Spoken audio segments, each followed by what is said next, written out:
What's up, you guys? This is Steven, and these are the questions that I would ask Miss Nami Tamaki. Alright, here's the first question. What was the audition process like for Sony Music Japan when you did your audition to get your record deal with them? And I asked this question just because I heard that there were 1,000 applicants during that particular process. I'm like, that's a lot of people. So like Nami Tamaki must have been going through some things.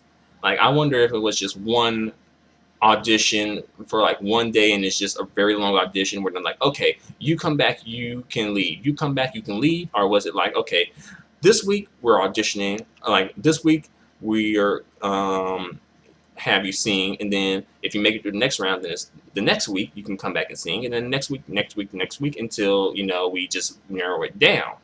So I'm just wondering, was it more like American Idol style, or was it just like cut to the chase, let's do it? Yeah. Here's the next question I would like to ask Nami Tamaki. Your first album, entitled Greeting, was released in Japan and the United States. For the United States release, the lyrics were translated-ish, but not totally. They were translated to Ramji, I believe it's called. It was just transliterated, but it wasn't translated, if you get what I'm saying. Like, it's like the translation process was like halfway done. So when American people viewed the lyrics, they could understand them because they use the Roman alphabet, so they could read it, but they couldn't really understand it. So like they can understand that it is not something they can understand. And I just want to know, why not just translate the lyrics totally? I'm pretty sure that process wouldn't have been as expensive as it seems. I'm pretty sure you would have probably got a good deal on translating those lyrics. But I guess maybe it was just to save money. But they probably should have just kept the lyrics as just the totally just the Japanese script in that case, because you can't understand it unless it's translated totally. By the way, that was just like a big middle finger to your U.S. audience, your United States audience. Just want you to know that. All right. The next question I have is, all right, you visited the USA during the promotional phase of your album Greeting. What annoyed you the most about the United States of America? People always say, oh, I love this and that, but they don't never say what annoys them. So I just want to know, what annoys you, Nami Tamaki, about the United States of America? And I just want to hear her take on it. I won't hold it against her. I asked, it's not like why. But I'm just curious. Here's my next question. All right. It's rumored that you changed your stage name from Nami Tamaki to just Nami. What made you and your team do that?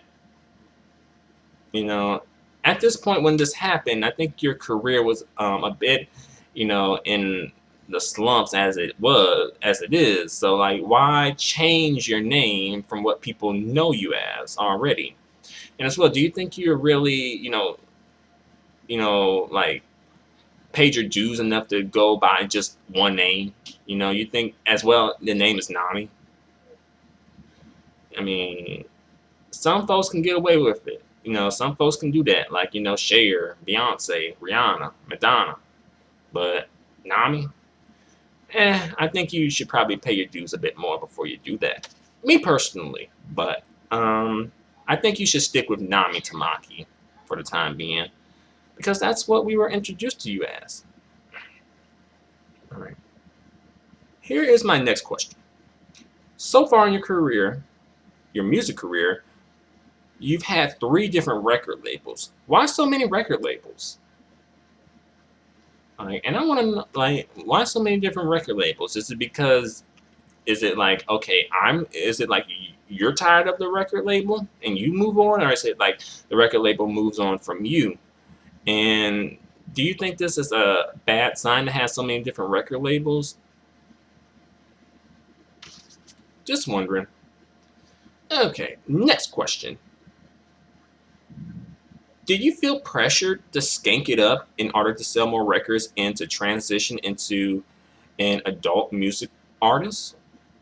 And I wonder because Nami Tamaki, she's been skanking it up a little bit recently. She has to sell records, and she hasn't been selling records. So she and as well she has to transition into adulthood. So she has to find a way to you know reach out and try and get an older audience. Because you can only sing "You're My Shining Star," always and forever. It it's like you can't really do that forever. It's like it's age appropriate. Like she can sing that song just because she's done it in the past, so fans would want to hear her sing it. But she can't sing like songs like that continuously as an adult, singing the bubblegum sugary J-pop songs like that, because the people aren't gonna want to hear it for but for so many years. After a while, they're just like, oh, eh.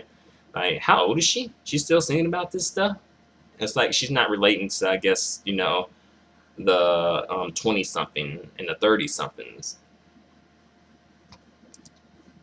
So, to relate, she has to be like, "You're my sex slave now, always and forever, you and me. Whipping your back with my chain, you see." Whoopsh. Instead of, "You're my shining star, always and forever, you and me." So, she has to, like, throw away her wholesome image. So I just want to know her take on that. And as well, was it her choice to, skank up her image? Or was it more like her team telling her, okay, we have to, like, skank up your image some more? Next question. If you had to choose between doing a musical collaboration with Lindsay Lohan, Paris Hilton, or Kim Kardashian, who would you choose and why? Here's my opinion on that, and you can take it or leave it. If Nami wants the duet to be very popular and people to want to listen to it, then I think she should do the duet or the musical collaboration with Kim Kardashian, because she's the most popular and she gets the most press. However, if you want the musical collaboration to have some artistic merit in it, and to have at least something to offer its listeners, then you should do it with Lindsay Lohan. Despite the drama and all the hoopla about her, I think she does have talent, and she does have the best singing ability among the three choices that Nami has. If you want no one to know that you did a duet or a musical collaboration at all, choose Paris Hilton. No one's checking for Paris Hilton at this point. So, no one's going to be like, well, hey, look at what Paris Hilton did with some Japanese lady. Nah, just ignore it. All right, here's my next question. Based on the recent state of your career, some people say that your 15 minutes of fame is just about up. How do you respond to that? And the reason I asked this question is because, Nami, it's been tough from what it seems like. And I know, we all go through some tough times, especially when it comes to like career and personal life, especially career. I can relate to some tough times in my career, definitely. But, entertainment careers are often very fickle. They last, but for so many, but for so long, you know. And as well, people are often, critical about people who don't pay their dues. And some people might feel that Nami Tamaki didn't pay her dues because of the way she entered the music industry. but I think she may be paying her dues now within the music industry. So maybe that's it. But I just want to know how she would respond to that. Would she just, would she just own it and be like, hey, I'm just as, you know, curious about that as you are. Like, hey, I wonder if my 15 minutes of fame is up too, or up too. Or would she be like, do a PC like, no, I'm not worried at all. Like, I have so many different things I'm working on right now, like, such as, to name a few. Well, I can't really, comment on them at this time. Um, but there's some things, some stuff is coming up in the future. You know, how celebs like to pretend like they got more going on than what they got. All right, here's my next question.